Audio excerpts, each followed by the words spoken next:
कुछ कहानियां इतनी अजीब होती हैं कि वे हमेशा आपके साथ रहती हैं। वे हर लॉजिक और हर एक्सप्लेनेशन को धता बताती हैं। जैनेटी ट्रेन का रहस्य उन कहानियों में से एक है। इमेजिन कीजिए, यह 1911 की गर्मियों का समय है, इटली में। जैनेटी कंपनी द्वारा बनाई गई एक बिल्कुल नई ट्रेन अपनी पहली यात्रा के लिए तैयार है। यह सिर्फ कोई ट्रेन नहीं थी, यह पटरियों पर एक लग्जरी लाइनर थी जिसे इटालियन सोसाइटी के सबसे अमीर मेंबर्स के लिए डिजाइन किया गया था। प्लान सिंपल और एक्साइटिंग था। रोम से एक सीनिक ट्रिप खूबसूरत इटालियन कंट्रीसाइड से होते हुए मिलान तक। यह एक ऐसी जर्नी थी जिसका मकसद मॉडर्न इंजीनियरिंग के कमाल को दिखाना और अपने एक्सक्लूसिव पैसेंजर्स के लिए एक अनफॉरगेटेबल एक्सपीरियंस प्रोवाइड करना था। हवा एक्साइटमेंट से भरी थी क्योंकि लोग इस स्पेशल ट्रिप पर जाने की तैयारी कर रहे थे। उस फेटफुल दिन जैनेटी ट्रेन में 106 लोग सवार हुए। वहां अमीर बिजनेसमैन, फेमस आर्टिस्ट और उनके परिवार थे। सभी अपने बेहतरीन कपड़ों में थे। वे कंफर्ट और अनपैरेलल्ड लग्जरी की जर्नी का इंतजार कर रहे थे। ट्रेन खुद एक आर्ट का काम थी जिसमें 3 खूबसूरती से सजे हुए कैरेज थे। इसमें आलीशान वेलवेट सीटें, पॉलिश किए हुए लकड़ी के पैनल और बड़े विंडोज थे जो लैंडस्केप के शानदार नजारे दिखाते थे। जैसे ही ट्रेन रोम के स्टेशन से निकली, लहराती भीड़ ने उसे चीयर किया, पूरी तरह से अनजान कि वे हिस्ट्री के सबसे बैफलिंग और एंड्यूरिंग मिस्ट्री में से एक की शुरुआत देख रहे थे। पैसेंजर्स सेटल हो गए, स्मूथ राइड और शानदार माहौल का आनंद ले रहे थे। उन्हें कोई अंदाजा नहीं था कि उनका क्या अजीब भाग्य इंतजार कर रहा था। जर्नी परफेक्टली शुरू हुई। सूरज चमक रहा था, नजारा ब्रेथ टेकिंग था और ट्रेन में मूड चीयरफुल था। ट्रेन पटरियों पर स्मूथली चल रही थी, प्रोग्रेस और ह्यूमन अचीवमेंट का एक सिंबल। पैसेंजर्स बातें कर रहे थे, फाइन वाइन पी रहे थे और इटालियन कंट्रीसाइड की घूमती पहाड़ियों और खूबसूरत गांवों को देख रहे थे जो उनकी खिड़कियों से गुजर रहे थे। उनके लिए यह सिर्फ ट्रैवल से बढ़कर था। यह एक इवेंट था, ट्रांसपोर्टेशन के एक नए युग का सेलिब्रेशन। पावरफुल लोकोमोटिव आगे बढ़ रहा था, उसका भाप साफ नीले आसमान में बिलोविंग हो रहा था, अपने ऑक्यूपेंट्स को एक ऐसे डेस्टिनेशन की ओर ले जा रहा था जहां वे दुखद रूप से कभी नहीं पहुंचेंगे। सब कुछ पूरी तरह से नॉर्मल लग रहा था। बिजार इवेंट का कोई संकेत नहीं दे रहा था जो होने वाला था। जैसे ही ट्रेन लोम्बार्डी के पहाड़ी क्षेत्र में और अंदर गई, वह एक नए बने टोनल के पास पहुंची। यह टोनल आधे मील से ज्यादा लंबा था और इसे मॉडर्न इंजीनियरिंग में एक महत्वपूर्ण अचीवमेंट माना जाता था जो एक पहाड़ के बीच से सीधा कटता था। इसे ट्रैवल टाइम को कम करने के लिए डिजाइन किया गया था और यह इस नई मॉडर्न रेलवे लाइन का एक ही फीचर था। ट्रेन में बैठे पैसेंजर्स के लिए टोनल में एंटर करना उनके ग्रैंड एडवेंचर का बस एक छोटा सा हिस्सा था। उन्होंने शायद देखा होगा कि चमकदार दिन की रोशनी फेडिंग होने लगी, जिसकी जगह पहाड़ के अंदर की डार्कनेस ने ले ली। किसी ने शायद ही सोचा होगा कि यह टोनल एक पैसेजवे नहीं था, बल्कि एक फाइनल डेस्टिनेशन था जहां से कोई वापसी नहीं होगी। जैनेटी ट्रेन अपने पावरफुल इंजन और 3 एलिगेंट कैरेज के साथ कॉन्फिडेंटली टोनल के मुंह में घुस गई। उसके पहियों की गड़गड़ाहट पत्थर की दीवारों से गूंज रही थी क्योंकि वह अंधेरे में समा गई थी। रेलवे वर्कर्स और आसपास के लोग जो टोनल के एंट्रेंस के पास इकट्ठा हुए थे, उन्हें उम्मीद थी कि यह कुछ ही मिनटों में दूसरी तरफ से बाहर निकल आएगी। उन्होंने इंतजार किया और उन्होंने इंतजार किया। मिनट एक अनकंफर्टेबल साइलेंस में खिंच गए। ट्रेन के चलने की जानी पहचानी आवाज कभी नहीं आई। कोई धुआं नहीं था, कोई सीटी नहीं थी, बस एक अजीब सी खामोशी थी जो हवा में भारी थी।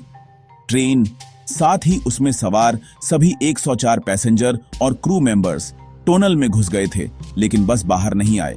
बाहर इंतजार कर रहे लोगों में धीरे धीरे दहशत फैलने लगी। एक बड़ी भारी स्टील की ट्रेन एक सीधी आधे मील लंबी टोनल के अंदर कैसे गायब हो सकती है, इसका कोई मतलब नहीं था। रेलवे अधिकारियों को तुरंत अलर्ट किया गया और उन्होंने जांच के लिए एक सर्च पार्टी का आयोजन किया। पहले बहादुर वर्कर्स टोनल में उस एंट्रेंस से अंदर गए जिसका इस्तेमाल ट्रेन ने किया था। उनकी लालटेनें गहरी, परेशान करने वाली कालिमा को काट रही थीं। वे टोनल की पूरी लंबाई तक चले, उनके कदमों की आवाज खामोशी में गूंज रही थी। वे दूसरी तरफ पहुंचे, दिन की रोशनी में पलकें झपकते हुए एक चौंकाने वाली खोज के साथ। टोनल पूरी तरह से खाली था। कोई ट्रेन नहीं थी, कोई मलबा नहीं था, कोई डिब्री नहीं था। ऐसा लग रहा था जैसे ट्रेन कभी वहां थी ही नहीं। तलाश और ज्यादा फ्रैंटिक हो गई। अधिकारियों और वर्कर्स ने टोनल के हर इंच की जांच की।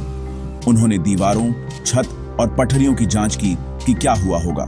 उन्हें कुछ नहीं मिला। कोई छिपी हुई साइड टनल नहीं थी, कोई गुफा गिरने का सबूत नहीं था और कोई स्ट्रक्चरल डैमेज नहीं था जो गायब होने की व्याख्या कर सके। पटरियां पूरी तरह से बरकरार थीं, एक सिरे से दूसरे सिरे तक साफ चल रही थीं। यह एक फिजिकल इम्पॉसिबिलिटी थी। 100 टन की मशीन जिसमें 100 से ज्यादा लोग हों, वह बस गायब नहीं हो सकती। फिर भी ठीक यही हुआ था। जैनेटी ट्रेन अंधेरे में घुस गई थी और पूरी तरह से गायब हो गई थी। पीछे केवल भ्रम और डर का बढ़ता एहसास छोड़ गई थी। एकमात्र सुराग, अगर आप इसे कह सकते हैं, तो 2 पैसेंजर से आया जो चमत्कारी रूप से बच गए थे। रिपोर्ट्स के अनुसार इन 2 व्यक्तियों ने आखिरी कैरेज के पीछे से कूदने में कामयाबी हासिल की थी जैसे ही ट्रेन टोनल में घुसने वाली थी। वे एंट्रेंस के पास भ्रामित और शॉक की स्थिति में पाए गए। उन्होंने एक अचानक मोटी दूधिया सफेद कोहरे की बात की थी जिसने ट्रेन को घेर लिया था। साथ में एक भयानक तेज हमिंग साउंड भी था। एक अस्पष्टोनीय डर के एहसास से अभिभूत होकर वे सुरक्षा के लिए कूद गए। उनकी कहानी अजीब और अविश्वसनीय थी, लेकिन कोई और एक्सप्लेनेशन न होने के कारण यह खोई हुई जैनेटी ट्रेन की अजीब और बढ़ती हुई कहानी का एक महत्वपूर्ण हिस्सा बन गई।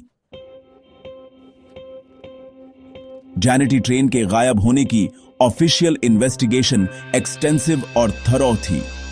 इटालियन अथॉरिटीज पब्लिक और लापता पैसेंजर्स के परिवारों के भारी दबाव का सामना करते हुए टोनल को सील कर दिया। हफ्तों तक इंजीनियर्स, जियोलॉजिस्ट्स और रेलवे एक्सपर्ट्स ने एरिया को खंगाला। उन्होंने उस समय उपलब्ध सबसे अच्छी टेक्नोलॉजी का इस्तेमाल किया। पहाड़ की खुद की बारीकी से जांच की। वे किसी भी तरह के कोलैप्स, एक छिपी हुई सिंकहोल या किसी भी जियोलॉजिकल एनोमली की तलाश कर रहे थे जो विशाल ट्रेन को निगल सकता था। अपने सबसे अच्छे प्रयासों के बावजूद उन्हें बिल्कुल कुछ नहीं मिला। पहाड़ ठोस चट्टान था, टोनल स्ट्रक्चरली साउंड था। हर दिन फ्रूटलेस सर्च के साथ रहस्य और गहरा होता गया। यह कहानी एक मीडिया सेंसेशन थी। इटली और यूरोप भर के अखबारों में फैंटम ट्रेन के बारे में सनसनीखेज हेडलाइन छपी। जर्नलिस्ट्स छोटे शहर में उतर आए। रेलवे वर्कर्स से लेकर डरे हुए सर्वाइवर्स तक हर किसी का इंटरव्यू लिया जिसे वे ढूंढ सकते थे। ट्रेन से कूदने वाले 2 आदमी छोटे सेलिब्रिटी बन गए। सफेद कोहरे और हमिंग साउंड की उनकी अजीब कहानी बार बार दोहराई गई। फिर भी उनका अकाउंट इन्वेस्टिगेटर्स के लिए कोई प्रैक्टिकल सुराग नहीं देता था। यह बहुत अजीब था, बहुत सुपरनैचुरल था कि किसी भी वास्तविक मदद का हो सके।